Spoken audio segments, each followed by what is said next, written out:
Abram a palavra de Deus, abram a Bíblia Sagrada comigo em Eclesiastes, no capítulo 1 de Eclesiastes.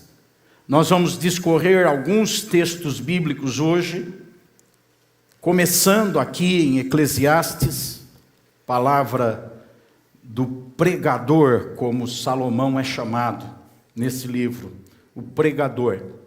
Quantos irmãos terminam de encontrar no capítulo 1 de Eclesiastes, uma palavra de orientação, até certo ponto, admoestação para a igreja. Prestem atenção. Se encontrou, já olhe para cá. Todo mundo. Todo mundo. Quem está andando, para de andar agora. Para de andar, olha para cá.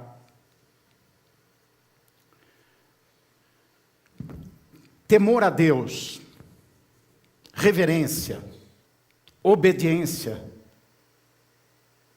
é tudo superior à liturgia de culto.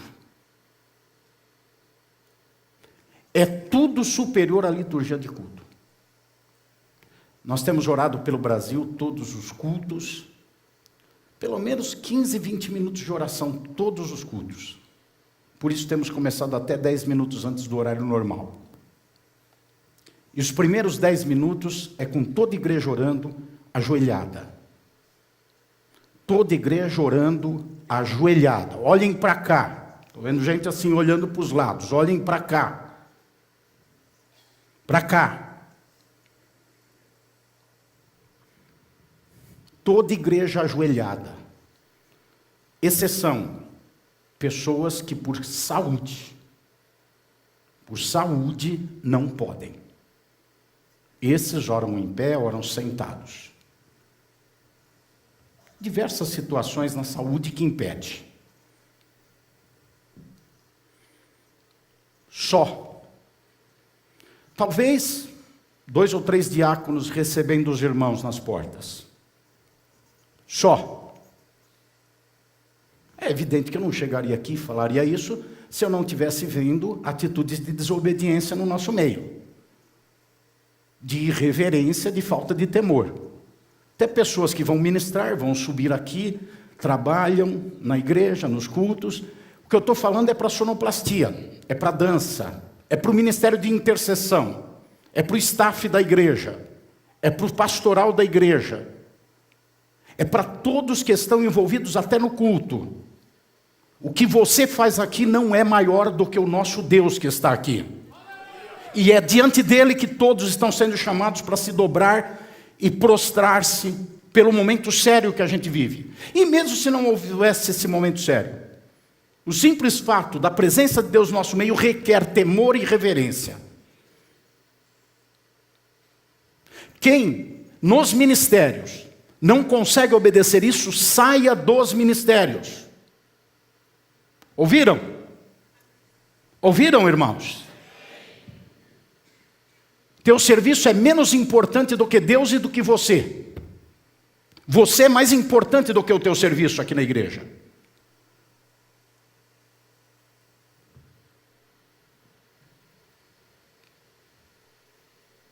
A orientação que eu dei um mês atrás continua.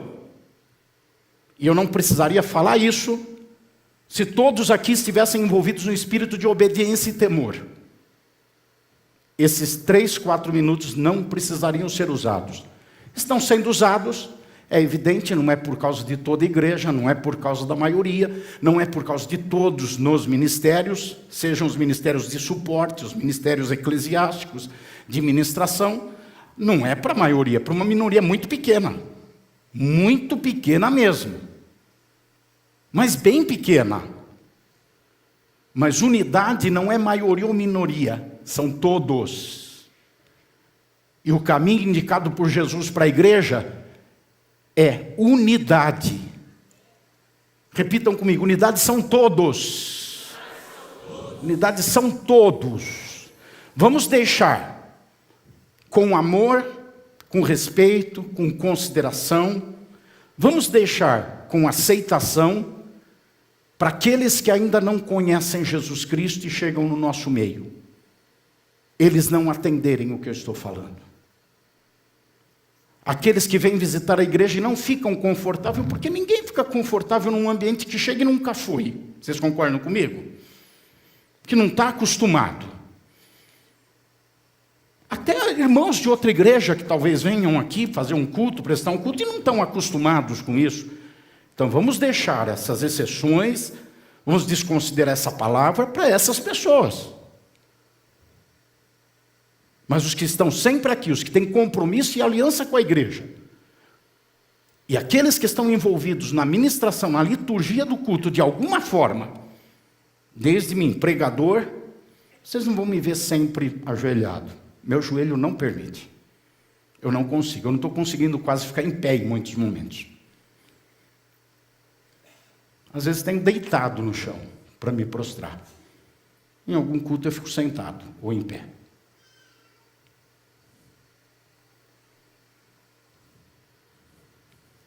Amém? Amém? Abramos a palavra de Deus então, vamos ler Eclesiastes capítulo 1, versículos 1 a 11. Palavras do pregador, filho de Davi, rei de Jerusalém.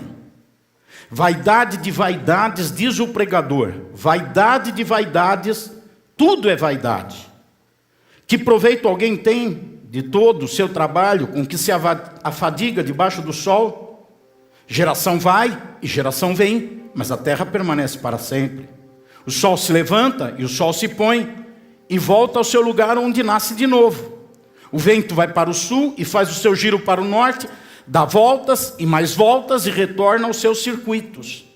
Todos os rios correm para o mar e o mar não se enche. Ao lugar para onde correm os rios, para lá eles voltam a correr. Todas as coisas são canseiras tais que ninguém as pode exprimir. Os olhos não se fartam de ver, nem os ouvidos se enchem de ouvir.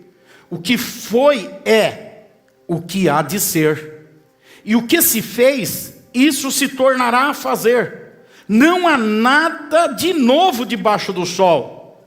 Será que existe alguma coisa de que se possa dizer, veja, isto é novo? Não.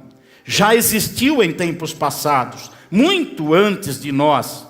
Já não há lembrança das coisas que se foram, e das coisas que ainda virão. Também não haverá memória entre os que hão de vir depois delas. Eu, o pregador, venho sendo rei de Israel em Jerusalém. Dediquei-me a investigar e a me informar com sabedoria a respeito de tudo que se faz debaixo do céu. Que enfadonho trabalho Deus impôs aos filhos dos homens para com ele os afligir. Vi todas as obras que se fazem debaixo do sol, e eis que tudo é vaidade e correr atrás do vento. Até aqui. Oremos. Pai, pedimos revelação da Tua palavra, entendimento dela, aplicação dela em nossas vidas. Pedimos que o Espírito Santo nos ajude nesse momento, tome posse, tome controle desse lugar, para a expressão da Tua palavra ser debaixo de revelação, daquilo que foi inspirado e agora deveria chegar a nós nesses dias, e mais especificamente para essa igreja hoje. Nos abençoe com essa revelação, nós te pedimos, em nome de Jesus. Amém. Amém. Os irmãos podem tomar o seu lugar. E obrigado pela atenção de vocês, pelo carinho de vocês, pelo amor de vocês. Agradeço a Deus sempre pela vida de vocês, por estarem aqui semanalmente, buscando ao Senhor, me dando o privilégio de cumprir a vocação que o Senhor me entregou há mais de 40 anos atrás. Me sinto muito feliz e honrado em poder fazer isso. Hoje nós vamos falar sobre pessoas que são preenchidas pelo amor de Deus. Essas pessoas têm como um reflexo na vida a alegria. Não a alegria de momentos, de espasmos, mas a alegria reflexo de felicidade. Felicidade é um estado contínuo e pleno. Alegria é um momento esporádico. A alegria reflete a felicidade. Mas nem sempre pessoas alegres são felizes. Nem sempre pessoas que têm momentos de alegria, ou expressões de alegria, ou espasmos de alegria, são pessoas felizes. Mas as pessoas felizes são alegres, embora possam ter algum momento de lágrima, algum momento de dor. Mas elas são alegres, porque a felicidade joga para alegria. Eu poderia também dar o nome nessa mensagem de pessoas satisfeitas são alegres. Pessoas contentes, satisfeitas, são pessoas alegres porque experimentam a felicidade. Então se tornam pessoas que são alegres. Hoje, para falar desse assunto, tomando como ponto de partida o texto que nós lemos, eu preciso falar com vocês sobre a efemeridade da vida. As circunstâncias dessa vida que são passageiras, que são situações ilusórias, que na palavra do pregador, ele chama de vaidade. Por 38 vezes no livro de Eclesiastes, ele fala sobre vaidade. E por 73 vezes no Antigo Testamento, a mesma expressão que vem do hebraico rebel, e que significa correr atrás do vento, ou então um vapor, uma respiração, um vento leve, alguma coisa que vem e refresca, mas logo vai embora.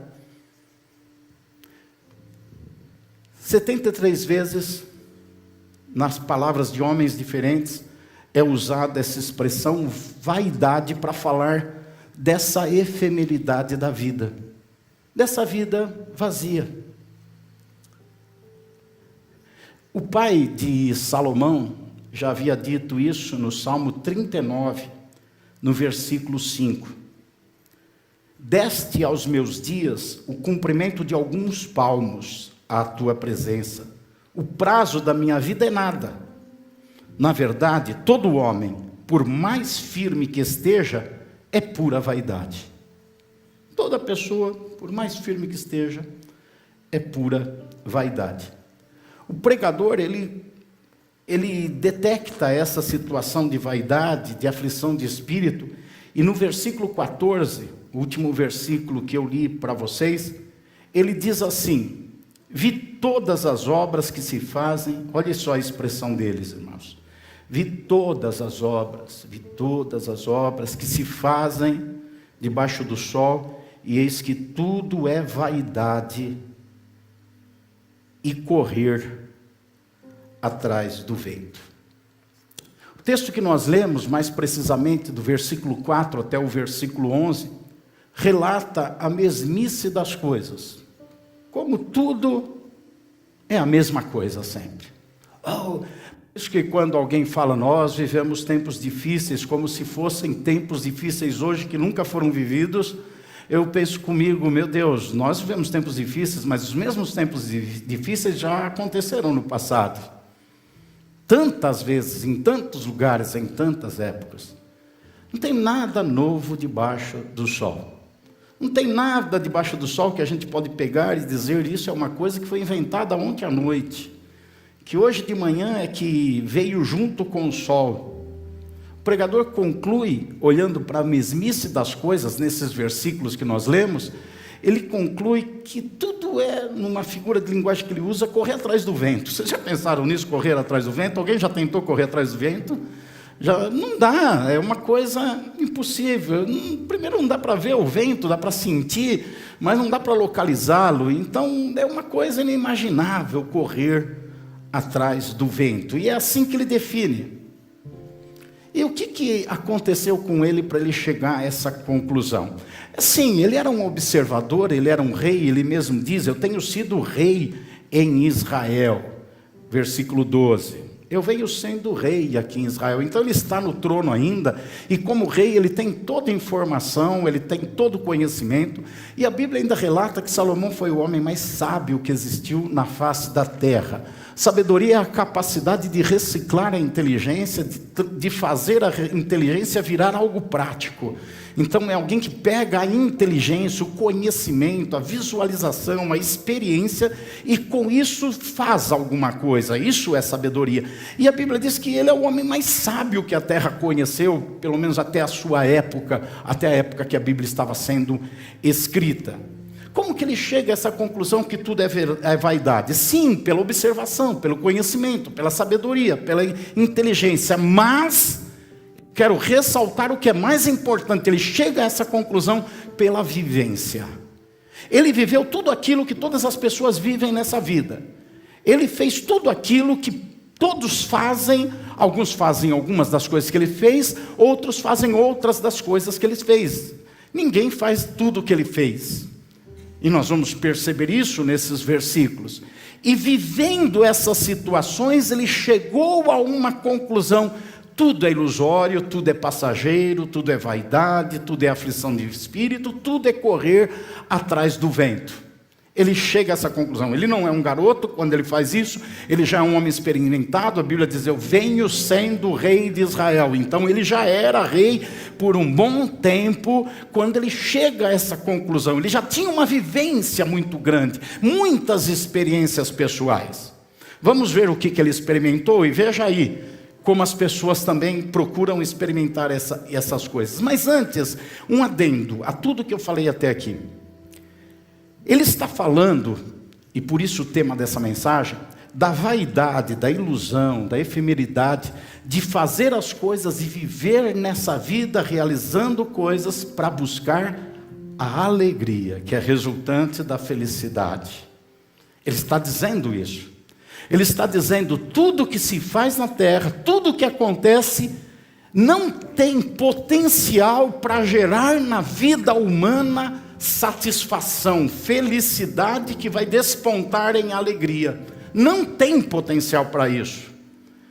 Então nós vemos e encontramos no mundo, como ele experimentou e ele viveu isso, pessoas enganadas e iludidas, fazendo as coisas que ele fez, pensando que com isso vão ser satisfeitas, com isso vão ser felizes, e tem alguns espasmos de alegria, e pensam: eu sou alegre, eu sou contente, e busca nessas coisas isso. Você vai ver, e eu já adianto para vocês, que lá no final do livro ele conclui dizendo: o fim de todas as coisas é teme a Deus. O fim de todas as coisas é teme a Deus. Temor de Deus é o princípio da sabedoria, em outro momento ele escreve. Então tema a Deus, daí começa a construção da felicidade, mas não vamos nos adiantar e ir para lá. Eu só quis já dar uma conclusão para vocês. Mas ele está mostrando tudo que serve de ilusão para que aquilo que é real não seja visto. Tudo que é apresentado como que um mágico que mostra fantasias para que o fato real não seja apresentado. Por trás de uma magia tem alguma coisa planejada e organizada para que aconteça aquela magia. Ele está procurando mostrar que as pessoas vão atrás da magia e não veem o que é de fato a felicidade e a satisfação. O que ele experimentou? Primeiro, ele se tornou importante. Capítulo 1, versículo 16. Capítulo 1, versículo 16. Eu me tornei importante. Quantas pessoas querem ter relevância na vida se tornando importante, superando os outros. Ele diz: eu superei todo mundo em sabedoria. Tantas pessoas se julgam importantes superando em cargos, em posições. Eu sou importante na igreja, porque eu sou isso, eu sou aquilo. Eu sou importante no trabalho, na empresa, porque eu sou isso, eu sou aquilo. Eu tenho uma mesinha, eu tenho uma sala, eu tenho ar-condicionado, eu tenho um iPhone 14, já está no 14 ou 15, sei lá. Eu tenho tecnologia, eu tenho roupas bonitas, eu sou importante. Eu supero aquela irmã que só anda da roupa do Largo da Concórdia, da 25 de março, e eu tenho roupa de grife. Eu sou importante. Então ele diz: eu me tornei importante, superei a todo mundo.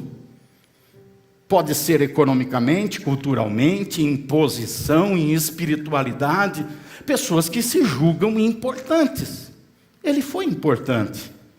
Ele foi importante e chegou à conclusão: é vaidade. O que mais que ele fez?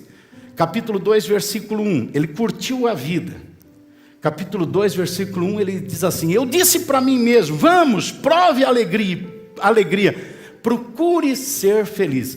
Ele gerou momentos alegres, ele curtiu a vida. Se fosse hoje, ele teria ido para Orlando para conhecer a Disney. Ele teria ido esquiar em Bariloche. Ele teria hoje participado de uma corrida de Fórmula 1 como piloto. Ele teria saído com os amigos no sábado à noite para comer uma pizza. Ele teria feito alguma coisa, ou todas as coisas que fazem com que as pessoas curtam a vida. Você já usou a expressão? Pergunta para o seu irmão, você já falou assim, eu vou curtir? Nem que seja no Facebook. Eu vou curtir. Quer dizer, ele curtiu. Eu disse para mim mesmo, vou fazer tudo para eu curtir a vida. Que mais? E chegou à conclusão, isso é vaidade. Isso é vaidade. O que mais que ele fez? Ele bebeu moderadamente. Ele não era um alcoólatra, mas ele bebeu pelo prazer da bebida de forma moderada. Diz no versículo 3, sempre no capítulo 2, no versículo 3, resolvi no meu coração entregar-me ao vinho, sem me apoderar da loucura. Eu não vou ficar de fogo, eu vou tomar umas moderadamente, só para dar uma alegriazinha. Então ele tomou umas de forma moderada e chegou à conclusão que isso é vaidade. Que mais que ele fez? Ele desenvolveu projetos pessoais. Aí a lista é longa. No versículo 4, ele diz, empreendi grandes obras, projetos pessoais, fiz grandes coisas. Primeiro, construir casas. Eu que tenho essa missão de construir, eu fui pastor, desde o começo eu construo. Cheguei construindo o templo em Presidente Prudente, ampliando, cheguei aqui ampliando, reformando, construindo. Na minha casa e na minha vida, já moramos dentro de uma casa em construção, então estava dentro da casa e construindo, e pano, e plástico para lá, e construir poeira para cá. Feijão com poeira é melhor do que com farinha, você já experimentou? Então a gente comia feijão com poeira, então construir, dá uma sensação para quem gosta, eu fico meio inquieto, já estou inquieto, já construiu aqui, dá uma sensação para quem gosta de realização, pegar do nada e fazer, nem que seja um muro, uma parede, alguma coisa, um puxadinho em casa. Então ele construiu, ele se meteu a construtor. O que mais que ele fez dessas grandes obras? Construí casa, plantei vinhas, fui vinicultor. Vinha era a vinicultura e era a agricultura mais poderosa da época, mais rendosa, mais prazerosa. Então ele empreendeu, ele foi vinicultor. Fiz jardins, foi lá para a flora. E foi cuidar da flora, aquele jardim bonito, cheiroso, e como é que é aquele inseto ficar nas flores mesmo, esqueci o nome. Beija-flor, né? Beija-flor, que busca o mel, a abelha também, busca o pólen da flor. Imagina o jardinzão bonito do palácio de Salomão. E ele chegou à conclusão que tudo isso era vaidade, é tudo vaidade, mas não para por aí. Ele fez piscinas. Ele diz, fiz tanques de águas. Ele fez piscinas para os animais beberem, mas no calor dava aquele banhinho lá, aquela casa com piscina, uma piscina gostosa, bonita. E ele chegou à conclusão que piscina era vaidade. O que mais que ele fez? Ele foi empresário. Pega e transforma a linguagem para cá. Ele foi empresário, ele diz, eu comprei escravos e escravas. Então ele tinha empregados, ele tinha pessoas trabalhando para eles. De alguma forma seria uma empresa. Ele foi empresário. Eu lembro, quando eu era mais jovem, que era uma onda, o pessoal dizerem, ainda hoje talvez seja, mas na faixa de idade, de 25, 30 anos, eu quero ter meu próprio negócio, eu quero ter minha empresa, eu quero ter a minha autonomia, eu quero viver do meu jeito, eu não quero ter patrão. Quem aqui não quer ter patrão? Levanta a mão, diga assim, eu quero viver por minha conta. Quem não quer ter patrão e viver bem sem patrão? Aleluia, Deus te ajude, te dê livramento. Levanta a mão de novo, deixa eu ver se tem alguém que trabalha na igreja que levantou, que eu já mando embora amanhã.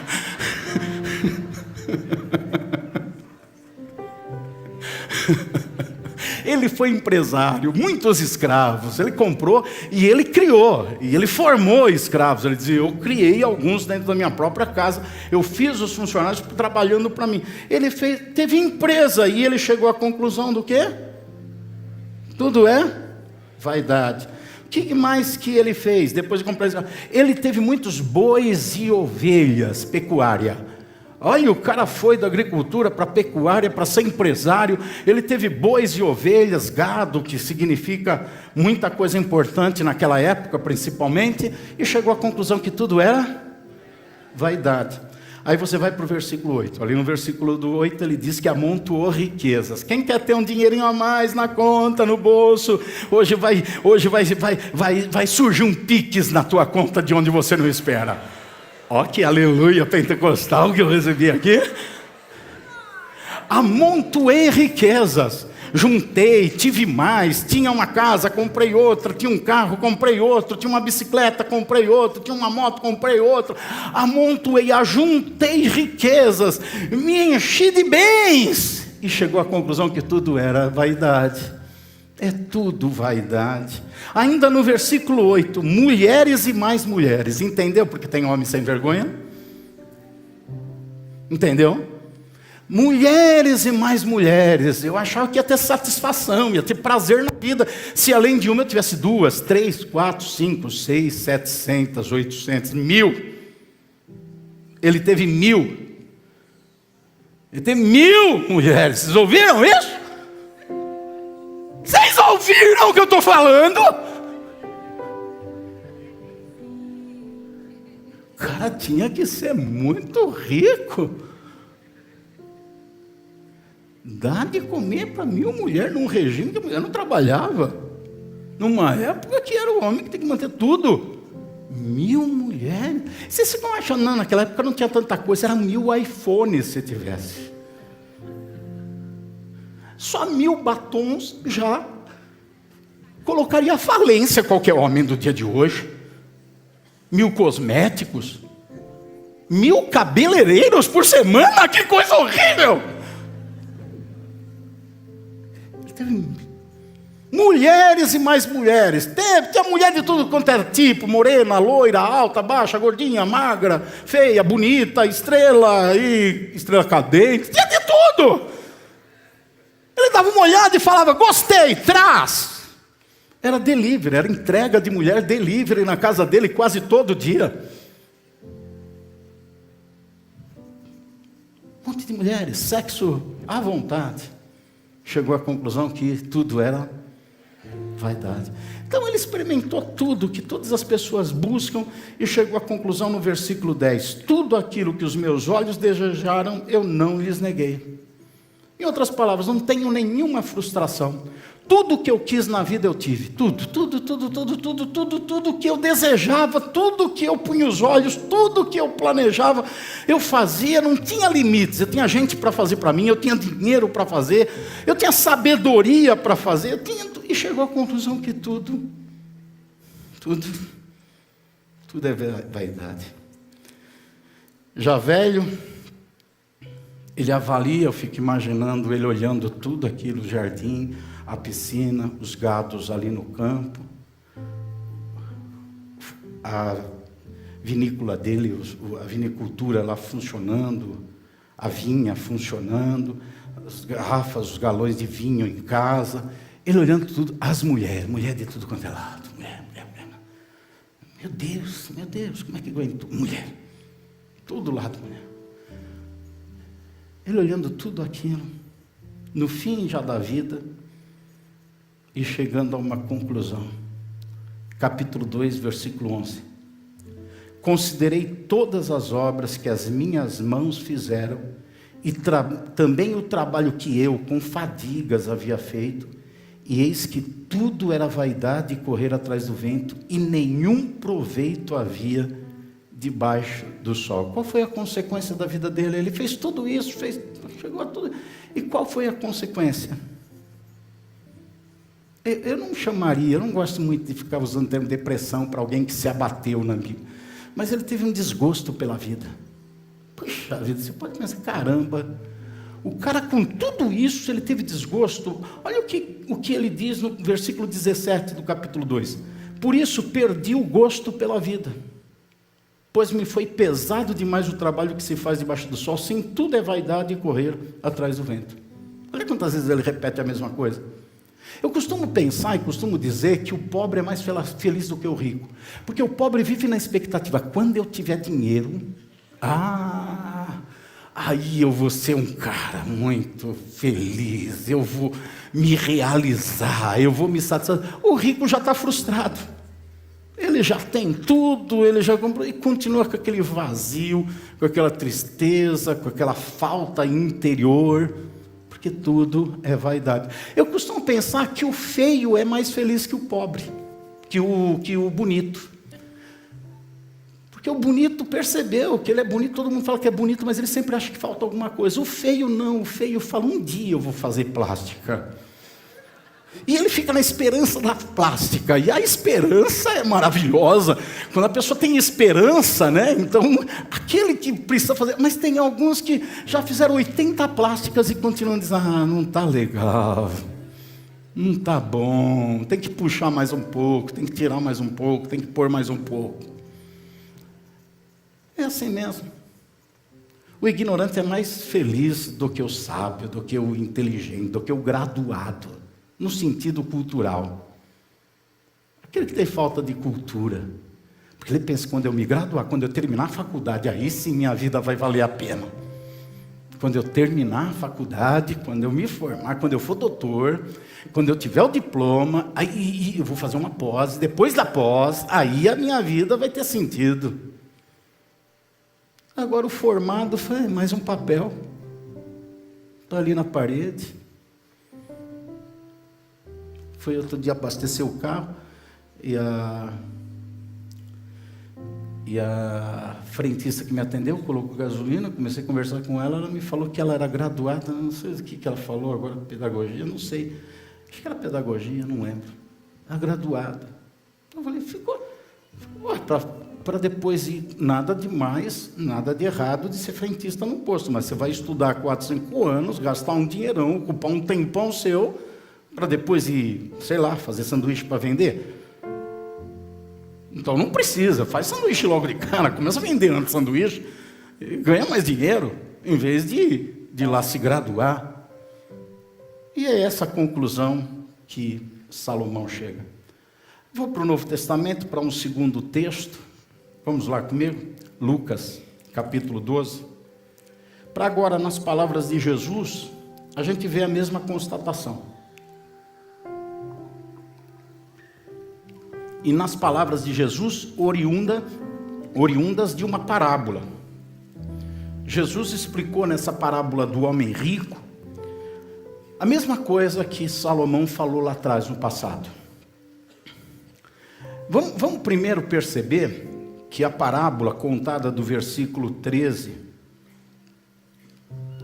na verdade a parábola começa no versículo 16. Mas o que introduz e o que motiva Jesus a construir essa história imaginária, para trazer uma verdade, é que ele está no meio de uma pregação, falando de coisas espirituais. Ele está falando de coisas do céu, da eternidade, da espiritualidade.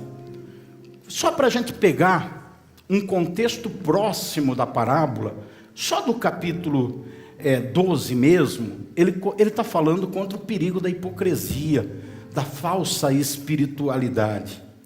Depois ele fala sobre o perigo de ir para o inferno, que a gente precisa ter temor em relação àquele que pode matar o corpo e mandar a alma para o inferno. Então tem que tomar cuidado para não ir para o inferno. Então ele está falando sobre isso. Depois ele fala sobre salvação, ele fala sobre não negar a Ele como Salvador, de confiar e entregar a Ele a sua confiança a ponto de não negá-lo diante dos homens. Aquele que me negar diante dos homens, eu negarei diante do meu Pai que está nos céus. Ele está falando de vida eterna, de salvação, de aliança, de santa ceia, de compromisso.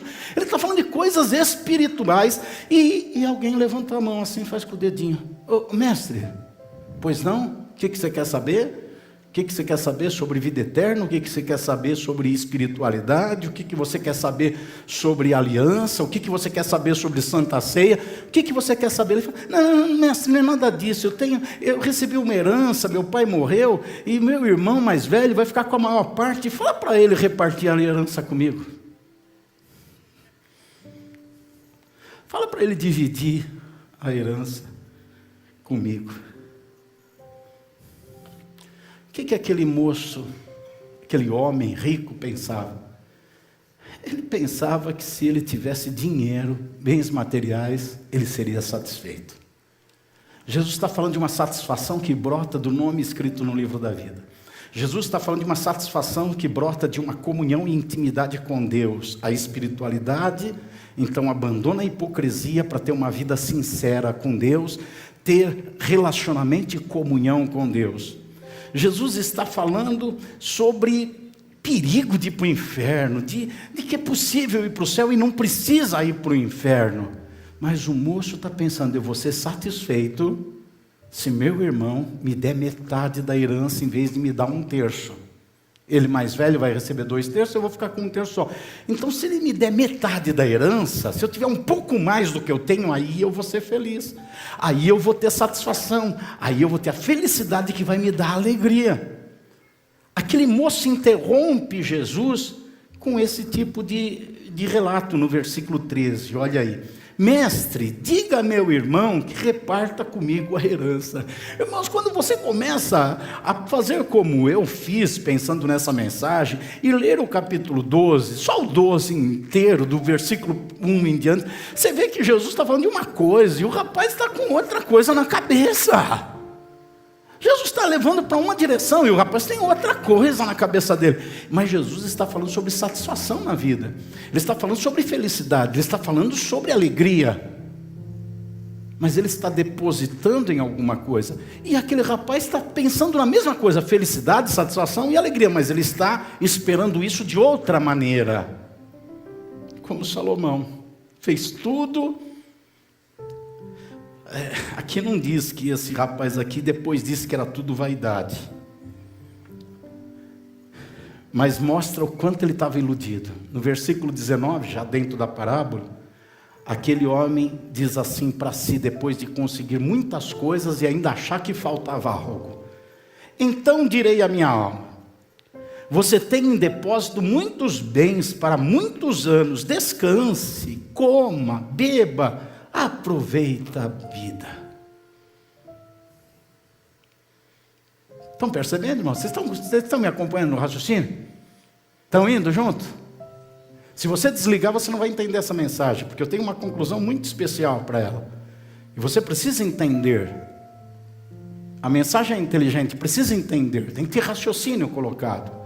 Nós não somos, deixa eu adiantar para vocês, não somos uma igreja que prestigia as emoções. Temos emoções, não somos de pedra, falamos em línguas, cantamos alto, gritamos aleluia, mas nós não estamos aqui para nos arrepiar, nós estamos aqui para crescer, nós estamos aqui para sermos espirituais e buscarmos o Senhor e conhecer Ele melhor.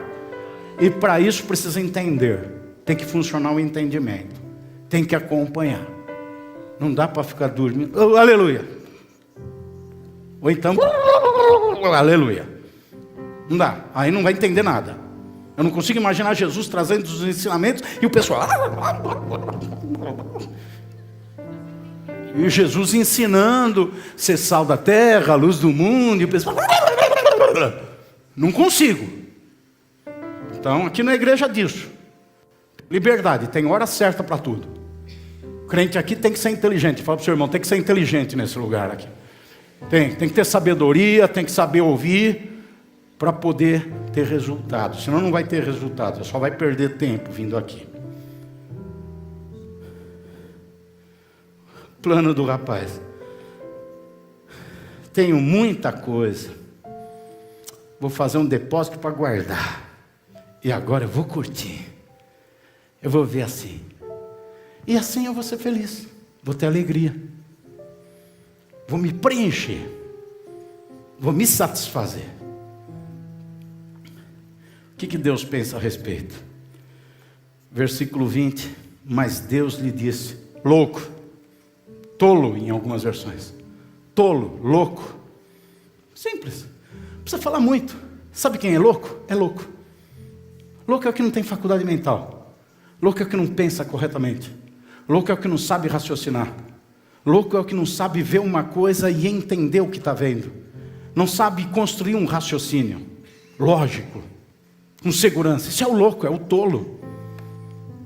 É aquele que vive na ilusão, na fantasia, na mágica, no encantamento, no feitiço. É o tolo. Ele tem uma cabeça, mas não usa. Ele não consegue pensar as coisas. Ele não consegue ver e dizer, é isso. Não, ele imagina. A mente dele é solta, desconectada com a realidade, com a verdade, com os fatos. Cheia de imaginação, cheia de criação. Louco, Napoleão Bonaparte. O cara pensa que é Napoleão Bonaparte. Louco, ele pensa que ele é um astronauta. Ele não sabe nem, nunca entrou num avião. Ele pensa que é um astronauta. É um louco, ele vive num outro mundo. Existe um mundo real, onde as coisas estão aí, são claras, são lógicas. O louco não sabe disso. O louco vive no imaginário, no fruto da imaginação dele. Ele imagina uma coisa, ele pensa uma coisa e vive aquilo, uma fantasia. O louco, o homossexual é um louco, ele é homem e ele acha que é mulher. A lésbica é uma louca, ela é mulher e ela acha que é homem. Vive numa ilusão, numa fantasia, cria uma realidade e para ele aquilo e acabou. E o louco vai viver assim. E é isso que Deus chega à conclusão do rapaz: você é louco, você é tolo, você é louco. Interessante que uma versão chama de louco, outra versão chama de tolo. É a mesma coisa. Tem gente que é inteligente, pensa, trabalha, faz, realiza, mas é louco porque é tolo. É a mesma coisa. A vida não tem lógica, não tem sentido. Não está com os pés na realidade, nos fatos, mas sim na fantasia, na ilusão, na imaginação. É o louco, é o tolo. Louco. Louco. E sabe como que Jesus conclui essa parábola no versículo 21? Ele conclui dizendo assim: assim é o que ajunta tesouros para si mesmo, mas não é rico para com Deus. Ajunta tesouros. Tem pessoas que ajuntam riqueza para si, e tem gente que ajunta riqueza aos olhos de Deus. Ou seja, tem gente que ajunta riqueza, olha para o que ajuntou e diz: eu sou rico. E tem gente que ajunta outro tipo de riqueza e Deus olha para a pessoa e fala: essa pessoa é rica. Então tem gente que é rica aos seus olhos, e tem gente que é rica aos olhos de Deus.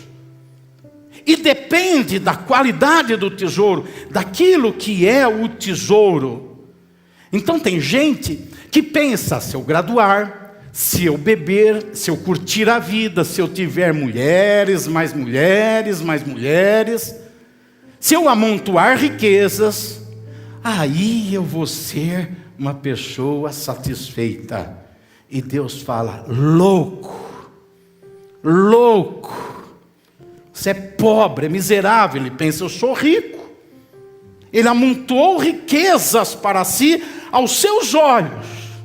É o que Salomão fala lá atrás: eu fiz tudo, eu juntei tudo, eu tive tudo. Mas tudo é vaidade. Ele chega à conclusão: eu fui louco, eu fui tolo. Aqui tem uma grande mensagem para nós hoje. Eu fui louco. Talvez alguém saia daqui hoje dizendo: eu fui louco, agora eu não sou mais louco. Eu era louco, agora eu não sou mais louco. Porque tem gente que era louco, é louco e vai continuar sendo louco. Vai continuar vivendo fora da realidade, fora dos fatos, com tolice. Vai continuar. Mas tem uma boa mensagem aqui. Salomão: eu era louco. Eu olhei para trás e eu vi: tudo é vaidade. Agora eu não sou mais louco. Agora o princípio de tudo é teme a Deus e obedece os seus mandamentos. Agora eu não sou mais louco. Os ricos para si ajuntam bens. Seguindo ainda no capítulo 12, Jesus não interrompeu. A gente tem divisões de capítulos, de temas, de histórias, mas é o mesmo discurso. Você vai para o versículo número 23. E Jesus no versículo 23 está dizendo: porque a vida é mais do que alimento e o corpo mais do que as roupas. Pegue alimento e roupas e entenda essa linguagem como Jesus dizendo: a vida é mais do que bens, é mais do que posição, é mais do que mulheres, é mais do que piscinas, é mais do que gado, é mais do que cuidar de jardins, é mais do que tudo que se pode fazer nessa vida. A vida é mais do que isso. Isso faz parte de vida? Faz, com exceção das 1000 mulheres, tá, irmãos? Mas isso faz parte da vida? Faz. Mas a vida é muito mais do que isso. Isso não pode satisfazer. Isso por si só é vaidade. Não dá para satisfazer. Então o padrão daquele moço é o versículo 23, pensando que a vida é roupas e alimentos. Nessa linguagem que eu expus para vocês. Jesus conduz ao verdadeiro padrão de felicidade para se preencher. Lembrem sempre do tema da mensagem quando eu estiver pregando, porque eu estou caminhando sempre dentro dele. Sempre dentro dele. Tema da mensagem, nas palavras que eu coloquei na agenda: pessoas preenchidas pelo amor de Deus são alegres.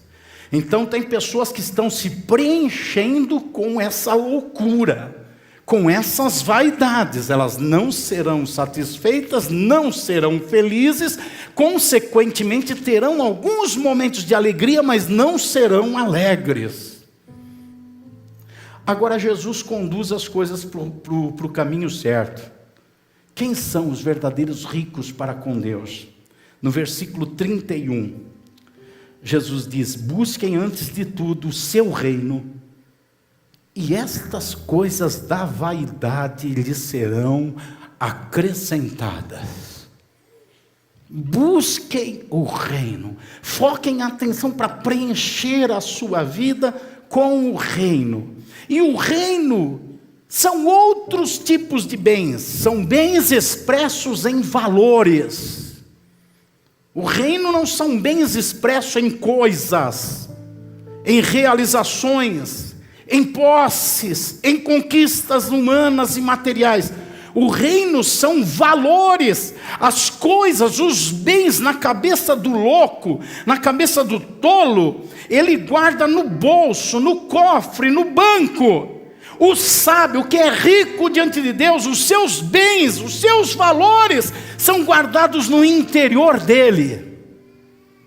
São guardados no coração, na mente, na alma dele. Jesus diz: busquem o reino. O apóstolo Paulo define o reino em Romanos 14, versículo 17. Ele define o reino como justiça, paz e alegria. Valores: justiça, perdão, salvação, vida eterna. Justiça é ser justo diante de Deus.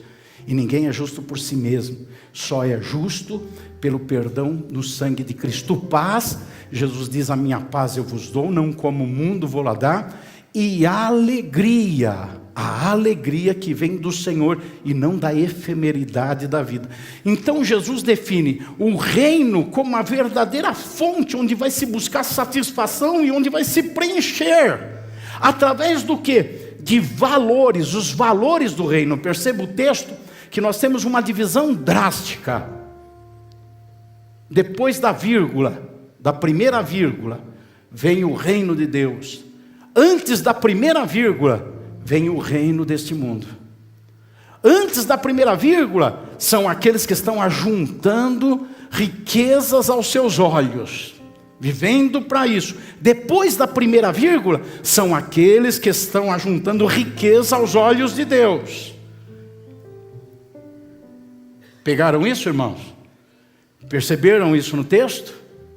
É isso que Jesus está dizendo. Então vamos, para concluir, falar do verdadeiro preenchimento. Preenchimento que é feito com valores. Onde nós encontramos uma linha de desenvolvimento dos valores, e que dali vem todos os outros valores. Gálatas, capítulo 5, versículo 22. No capítulo 5, versículo 19 a 21, fala das obras da carne. que é o resultado na vida daquelas pessoas que estão ajuntando bens aos seus olhos, sendo tolos, loucos e não percebem que tudo é vaidade e aflição de espírito. Versículo 19, põe 19 primeiro, por favor. Põe 19, por favor, aí na tela. Não, isso não é 19. Eu sei que eu sou bonito, mas põe um versículo, por favor. Obras da carne, imoralidade sexual, mulheres e mulheres, impureza, libertinagem, 20. Idolatria, feitiçaria, inimizade, rixa, ciúmes, iras, discórdias, divisões, facções, 21. Invejas, bebedeiras, orgias, coisas semelhantes a essas. Quem faz isso não é do reino de Deus. Então quem faz isso, quem vive nisso, apenas está construindo riqueza aos seus olhos. Não está construindo riqueza aos olhos de Deus. Aí vem o versículo 22 agora. Aí começa a dizer quem é que constrói riqueza aos olhos de Deus. Eu não vou ficar preso aí. Eu só quero mostrar para vocês. Não vou falar sobre tudo isso. O fruto do Espírito é? De novo, o fruto do Espírito é? Pronto. Amor. Amor. O fruto do Espírito é amor. O maior dos valores é o amor. O apóstolo Paulo fala aos Coríntios, se não tiver amor, isso, tem aquilo, faz isso, faz aquilo, é assim, é assim. Se não tiver amor, nada seria. Nada, nada. Qual o maior mandamento? Amar. Não, mas não tem que fazer? Tem que fazer, mas se não amar e fizer, não adianta nada. Mas não tem que ser, mas se não amar, não adianta ser. Não adianta nada. Se não tiver, o primeiro valor é amor. Aí Jesus, em João, capítulo 17, vai orar pelos discípulos, na semana anterior a ir para a cruz. Aquela semana ali, naqueles dias que ele iria para a cruz. Ele vai orar pelos discípulos, e ele ora no capítulo 17, no versículo 26, ele fala com Deus, que fez conhecer o teu nome, Pai. E ainda os dias que eu tenho aqui, eu farei conhecer mais ainda, a fim de que o amor com que me amaste esteja neles. A fim de que o valor principal, de onde nasce a riqueza, que é o amor, a riqueza aos olhos de Deus, que é o amor, esteja neles. Ele ora para isso, ele pede. Eu costumo dizer que essa oração que Jesus faz a Deus, somos nós que respondemos. Somos nós que respondemos à oração de Jesus. Porque se nós tivermos um coração duro, insensível, formos irracionais na fé, formos pessoas egoístas, voltadas para construir riqueza segundo aos nossos olhos, presas nesse mundo, nós não estamos respondendo à oração de Jesus. Mas se pela fé acreditarmos no que Jesus fala e buscarmos os valores que Ele diz que nós temos que buscar, começando pelo maior deles, que é o amor, então nós estamos respondendo à oração de Jesus. Muita gente não tem suas orações respondidas porque não tem nenhuma iniciativa para responder à oração de Jesus. Jesus ensinou o amor em todas as dimensões, primeiro a Deus sobre todas as coisas, depois ao próximo como a si mesmo, e esse próximo é o necessitado, é o amigo, mas é o inimigo, é o que lhe fez mal, é amor por quem fez mal. Ele ensina o amor em todas as dimensões. Tem gente que fica orando, pedindo coisas a Deus, nunca acontece, porque eles não respondem à oração de Jesus. E depois vão diante de Jesus fazer oração pedindo os seus interesses, suas coisas. E vão ficando frustrados, porque não acontece. Vamos responder à oração de Jesus. Certamente Ele responderá a nós. Vamos responder à oração dEle. Então, o amor é a base da espiritualidade e a construção dos outros valores.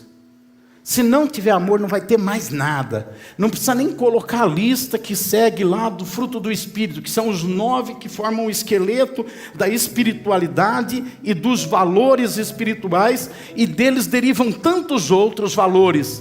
Mas se não tiver amor, nada dali existe de fato, de verdade. Nada, só relampejos de paz, relampejos de bondade, relampejos de fidelidade, mas não essas coisas e outros valores na essência, no que isso significa de verdade, porque não tem amor. É do amor. Amor é a raiz, é a base, é a força propulsora dos outros valores. Sem o amor nada mais tem sentido, nada mais é verdadeiro, nada mais é correto, nada mais é consistente, nada mais é duradouro. É o amor que faz nascer e que mantém outros valores na vida de uma pessoa. É o amor na sua essência. Quem está juntando tesouro diante de Deus precisa começar por aí. É a primeira moeda. É a primeira moeda da riqueza espiritual. É o amor. O amor. Jesus ora e fala: eu quero que o amor esteja neles. Mas ele sabe que alguém que tem o amor vai desdobrar outros valores no interior. Volta para Gálatas 5:22. E do amor vem na sequência o quê? Alegria. Peraí, será que foi uma coincidência? Será que foi intencional? Eu creio que foi. Que o Espírito Santo inspirou intencionalmente que a ordem fosse essa. Amor é o principal e o amor vai resultar em alegria. Dessa alegria que poderá vir a paz, que poderá vir a longanimidade, que vai nascer a benignidade, que vai nascer a bondade, que vai nascer a fidelidade. Mas primeiro tem que ter o amor que vai gerar alegria. Por isso que o tema da mensagem é: pessoas preenchidas pelo amor de Deus são alegres. Pessoas tomadas pelo amor de Deus, que responderam à oração de Jesus, se deixaram envolver pelo amor de Deus nas suas vidas, são alegres. O amor não é concordância com o mal. O amor não é ver a coisa errada e dizer tudo bem, deixa para lá. O amor não é olhar o pecado com um ar ameno. O amor não é nada disso, senão diríamos que Jesus não amou, porque ele se irritou com pecados, com comportamentos errados, e ele se posicionou, e ele foi firme, ele foi duro. Mas a Bíblia diz que ele amou a ponto de dar a sua vida. Tem que amar para nascer alegria. Depois do amor vem a alegria completa. Jesus orou no versículo 26 de João 17, pedindo que o amor esteja neles. E no versículo 13, João 17, versículo 13, ele diz: eu vou para ti, Pai. E isto falo antes de ir para ti, enquanto eu estou no mundo, para que eles tenham a minha alegria completa. Então ele orou pelo valor do amor. Depois ele orou pelo valor da alegria. Ele orou pedindo o amor. Ele orou pedindo a alegria. Novamente nós somos aqueles que respondem à oração de Jesus como? Amando para que possa ser produzida em nossa vida a alegria.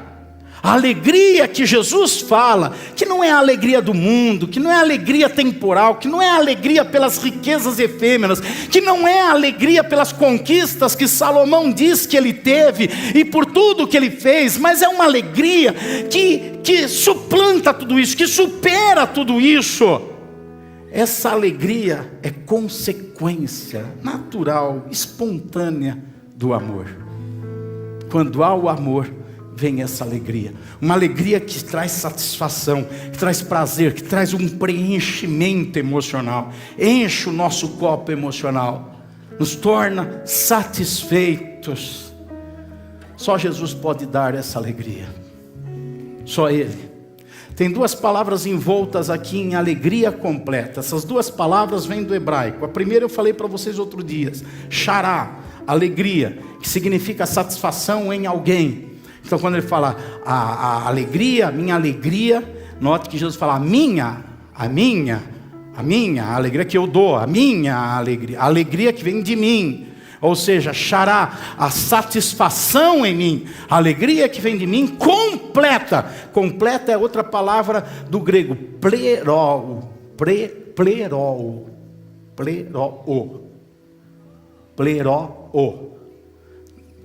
Falando como se escreve, pleroo, não sei qual que é a pronúncia.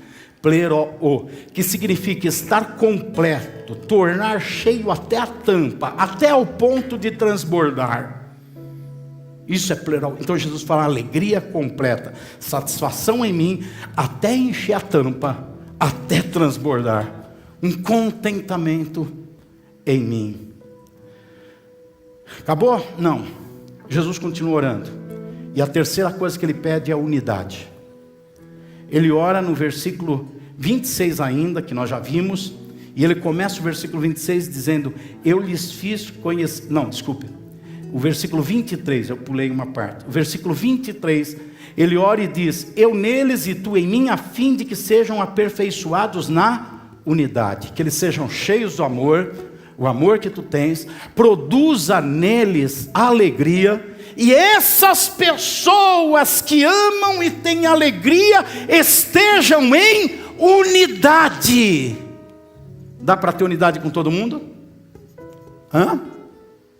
Dá para ter unidade com todo mundo? Como dois andarão juntos se não estiverem de acordo? Como?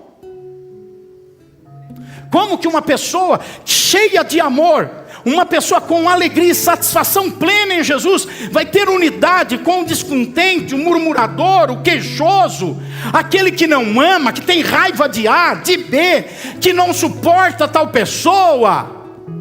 Como é que vai ter unidade? Que esse eu não quero nem ver na minha vida. Mas veja, não é o pecador, porque a Bíblia diz para não se assentar na roda dos escarnecedores, para não comer com aquele que se diz irmão, mas for ladrão, mentiroso, enganoso, adúltero, homicida, patricida. Não comer com ele, se afastar dele. Não, é a unidade com aqueles que têm amor, são satisfeitos e alegres. Essa pessoa vai se sentir bem no meio do corpo de Cristo, da igreja. Porque a igreja tem unidade. Eu não sei se você tem, mas a igreja tem e nunca vai perder. Porque quem construiu a unidade foi o Espírito Santo. E o Espírito de Deus não falha na sua obra. Ele tem unidade. Eu não vejo, eu tenho isso. Você está fora da unidade. Você não está na unidade. A igreja tem a unidade. Você não tem. A pessoa em unidade se sente confortável, se sente bem, se sente à vontade, tem prazer de estar perto, tem prazer de estar junto, se esforça para estar junto, planeja estar junto, vence barreira para estar junto, supera obstáculo para estar junto. Quem não tem unidade, foge. Quem não tem unidade, está junto por obrigação. Quem não tem unidade está junto só porque tem que estar no seu senso moral de conhecimento e na sua superficialidade religiosa. Tem que estar na igreja, tem que servir no ministério, tem que ir, faz. Quem não está em unidade é assim. Ou então nem está, nem faz, nem vive. Mas quem tem unidade tem alegria em estar junto. Porque Jesus orou amor, alegria e unidade. Vamos repetir isso? São coisas sequenciais e que se completam. Eu não tenho unidade, eu não tenho prazer de estar junto, mas eu amo. Mentiroso. Está querendo desacreditar a palavra de Deus. Está querendo dizer que o que Jesus fala não é verdade. É mentiroso. Porque o que Jesus ensinou é isso. Quem ama é satisfeito e tem felicidade que gera alegria. E essa pessoa vai ter unidade com quem está no mesmo caminho, com quem está vivendo a mesma coisa. Não vai ter unidade com quem é malandro. Não vai ter unidade com quem é pecador inveterado. Não vai ter. Não vai conseguir ter. Agora, quem é? Vamos pensar, para concluir, nessa pessoa que não tem essa equação, amor, alegria e unidade. Ela é criminosa? Não. Ela não é criminosa. Ela é vítima. Ela é vítima. É vítima de estar vivendo uma vida construindo riquezas aos seus olhos. É vítima de estar vivendo na vaidade de vaidade. É vítima de estar correndo atrás do vento. é vítima de estar na ilusão dessa vida. E esse tipo de pessoa é cheia de paixões carnais, de avareza, de egoísmo, de sensualidade. Ela é vítima. Ela é vítima da sua própria ignorância, do seu próprio engano. E sabe por que ela é vítima? Porque ela não se sente amada.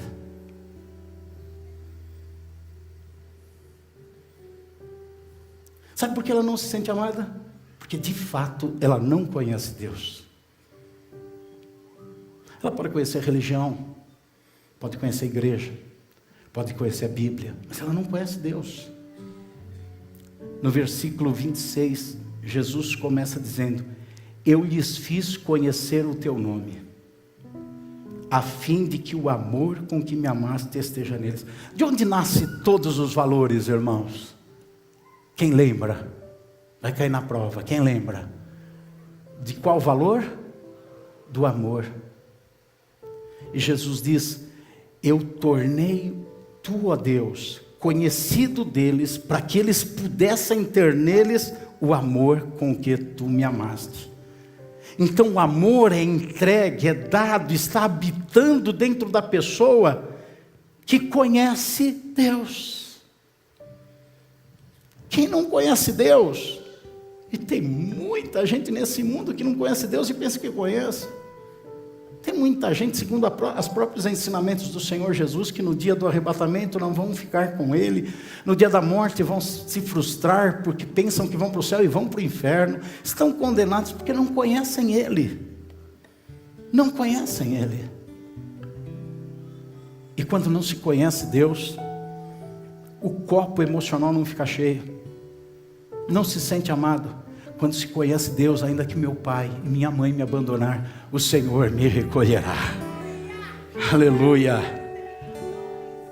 Aquele que conhece Deus, ainda que falte todas as coisas, eu me alegrarei no Deus da minha salvação. Aquele que conhece Deus, ele tá vivendo preenchido.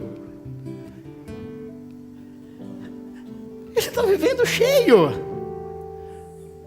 Com o quê? Cheio do amor de Deus. Ele não tem celeiro para guardar riqueza, ele não tem uma parede cheia de diplomas, ou tem, não importa. Mas ele está cheio porque ele conhece Deus. E quem conhece Deus, o amor de Deus é revelado para essa pessoa, porque Deus é amor, diz João. Então quem conhece Deus conhece o amor, é o amor que é revelado, que se manifesta e manifesta Deus. E sabe o que acontece com essa pessoa? Ela se torna uma pessoa frutífera. Essa pessoa que conhece Deus, a pessoa conhece Deus, o amor é colocado dentro dela. Com o amor vem a satisfação que resulta em alegria. Essa alegria faz com que haja unidade com os que estão envoltos na mesma situação que ela está. E aí sabe o que acontece com essa pessoa? Ela se torna uma pessoa produtiva, ela se torna uma pessoa frutífera. Ainda na velhice ela dá fruto. Aonde ela passa, ela planta sementes de construção, de realização, de vitória, de conquista. Ela muda quadros. Ainda que ela passe pelo vale de Baca, pelo vale de amargura, ela transforma o vale de Baca em um lugar de fontes de águas cristalinas. Ainda que ela ande pelo vale da sombra da morte, ela tem a alegria da presença do Senhor na vida dela. Ela se torna uma pessoa produtiva, realizadora. Ela pode perder A, B, C, pode perder tudo. Ela continua caminhando resoluta, forte e firme, porque ela não perdeu o Deus da sua salvação. E para ela isso é suficiente, isso é o bastante, isso é o copo cheio da sua vida. Ricalabalaia. Aleluia. Neemias 8:10. Então lhes disse: agora vão, comam e bebam o que tiverem de melhor.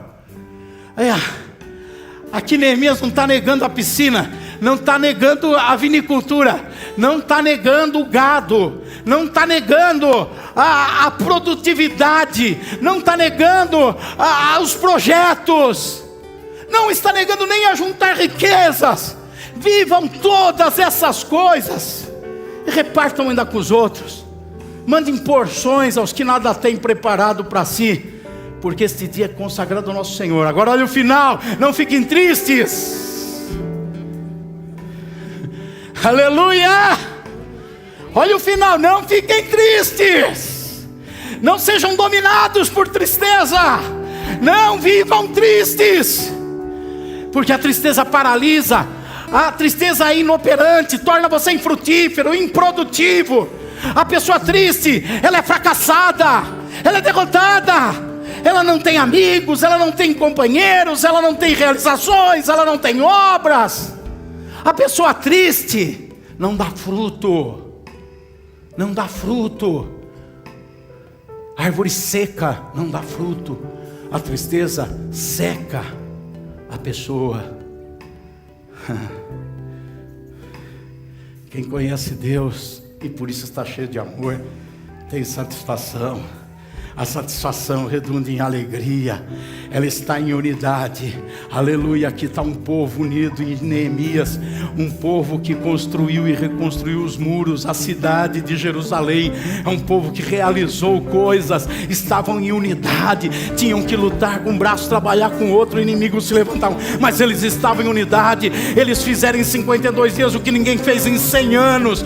Por quê? Porque eram pessoas que não ficaram tristes. Conheciam Deus, o amor de Deus, a alegria que vem do amor de Deus, a unidade produzida nesse contexto.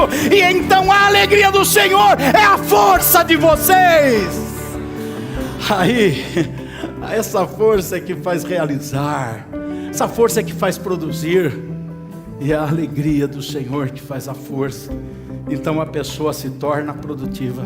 Salomão, ei, Salomão, ouça aqui, vem cá, Salomões. Ouça aqui, vem cá, ouça. É vaidade aquilo, viu? É vaidade. Tudo aquilo é vaidade, tudo aquilo é vaidade. É vaidade, tudo é vaidade. Eu tenho uma informação para você, Salomão. Pode ter vaidade. Vão, comam, bebam. Mas sabe uma coisa? A alegria de vocês não pode ser colocada na vaidade. A alegria do Senhor é que vai ser a força para você viver de uma maneira plena e produtiva nessa vida. Amontou a riqueza, se puder, amontou. Não esquece de distribuir porções com os que nada têm, está escrito aqui. Mas é a alegria que será a tua força. Pessoa que não está satisfeita interiormente, está precisando dessa alegria do Senhor, está precisando se entregar a Jesus, está precisando voltar para Jesus. Tem aqui no nosso meio, tem aqui embaixo, tem aí na galeria. Tem pessoas que Deus te trouxe aqui hoje para você ouvir essa palavra, ouvir essa mensagem, que veio direto no teu coração, na tua vida, e você está precisando se reconciliar com Jesus, está precisando se voltar para Deus. Tem alguém aí em cima na galeria? Tem alguém aqui embaixo? Tem alguém aí em cima primeiro? Tem alguém? Faz o sinal. Levanta a sua mão. Quer se entregar ao Senhor? Aleluia, glória a Deus. Você vai ver, a alegria do Senhor é a tua força. Você vai ver. Se prepara aí, pastor Paixão, você vai orar por ele aí. Se prepara que daqui a pouquinho vocês vão orar por ele. Tem mais alguém na galeria? Tem mais alguém? Vai. Você vai deixar passar essa oportunidade? O Espírito Santo falou com a tua vida através da minha boca e dessa palavra. Você vai deixar passar essa oportunidade? Tem mais alguém? Eu volto aí. Aqui embaixo tem alguém? Tem alguém que quer se entregar ao Senhor Jesus Cristo? Aleluia. Quem é? Você? É ela? Aleluia. Como é teu nome, linda? Desculpa. Giovana? Fica aqui um pouquinho, Giovana. Tem mais alguém? Tem mais alguém? Tem mais alguém? Aqui embaixo, aí em cima. Tem mais alguém? Vai. Tira essa pedra do coração. Tira esse pensamento da sua mente. Volta para o Senhor Jesus. Você sabe que não está vivendo a profundidade de Cristo na tua vida. Você sabe que está afastado disso. Você prefere ir para o inferno por causa de orgulho? Você prefere ir para o inferno por causa de vaidade? Que vão pensar de mim? Eu não quero me expor. Um dia, aqueles que vão para o inferno serão expostos diante de anjos e demônios, e diante de todas as pessoas, quando o Senhor disser para eles: apartai-vos de mim, maldito,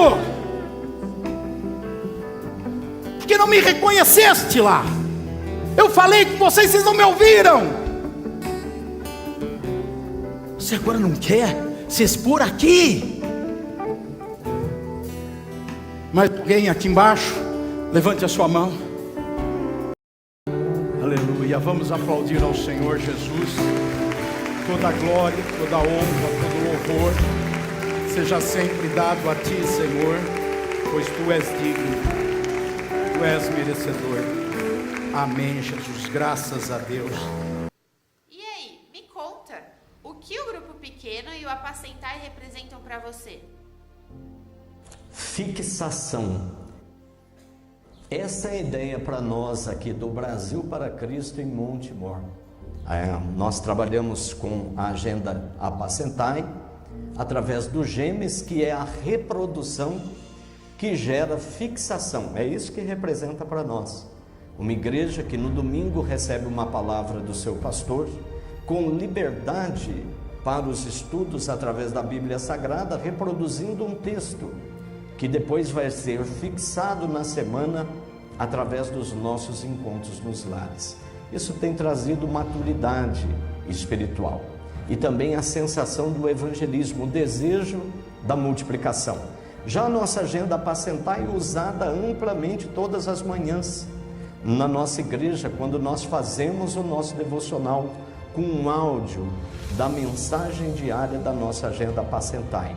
Isso com certeza tem trazido crescimento espiritual, saciedade, ou seja, o sentimento de preenchimento das vidas que têm se expostos a esse processo tão maravilhoso. Então eu quero desafiá-los, quando do lançamento, agora no próximo dia 3 de dezembro de 2022, na nossa igreja, o Brasil para Cristo, Zona Norte, Mandaqui. Um tema poderoso para o nosso ano de 2023. Tamo junto, nós vamos continuar firmes e fortes. Apenas um testemunho rápido, mesmo em tempos de pandemia, através do WhatsApp, nós reproduzíamos todas as semanas na íntegra todo o processo do nosso encontro, com a participação ativa de todas as pessoas. Quando voltamos ao normal, não tivemos dificuldades na reintegração da igreja, que hoje, graças a Deus, cresce a cada dia, abençoada, sólida e muito feliz. Que Deus a todos abençoe, em nome de Jesus. Beijo do Neizinho, aqui do Montemor. O lançamento da Agenda Apacentar 2023 irá acontecer dia 3 de dezembro e você não pode ficar fora disso. Adquira o seu voucher até dia 15 de novembro por apenas R$ 60. Você pode adquirir indo na livraria, através dos QR Codes nas pilastras ou pelo site www.obpcmandaqui.com.br. Apacentar 2023. Valores.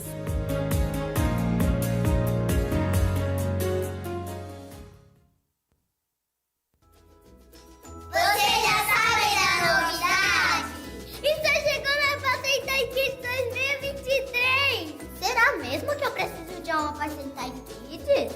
Claro que sim! Assim podemos ter tempo com Deus em família. Mas aonde eu vou usar o Apacentar Kids? Na minha casa, na minha escola bíblica e no meu Gêmeos. Mas será que é importante eu ter um? Todos nossos crianças estarão na mesma visão, meditando e aprendendo na mesma palavra. E eu não posso ficar fora disso só porque eu sou criança. Ah, não esquece de passar na livraria. Apacentar Kids 2023. Valores! Já está o voucher do Apacentar 15 Kids, e como é o primeiro ano, nós estamos fazendo pouco, são só 500 vouchers, então serão 500 agendas para as crianças. Para os pais, dia 29 desse mês, tem um culto especial aqui das crianças, é o Encontro Kids, da Minibrac. É para os pais trazerem os filhos participarem, mas está aberto para toda a igreja. Não é um trabalho só das crianças para as crianças. É um trabalho que as crianças vão realizar para toda a igreja. Então vamos prestigiar esse campo missionário tão importante que a gente tem, que são as nossas crianças.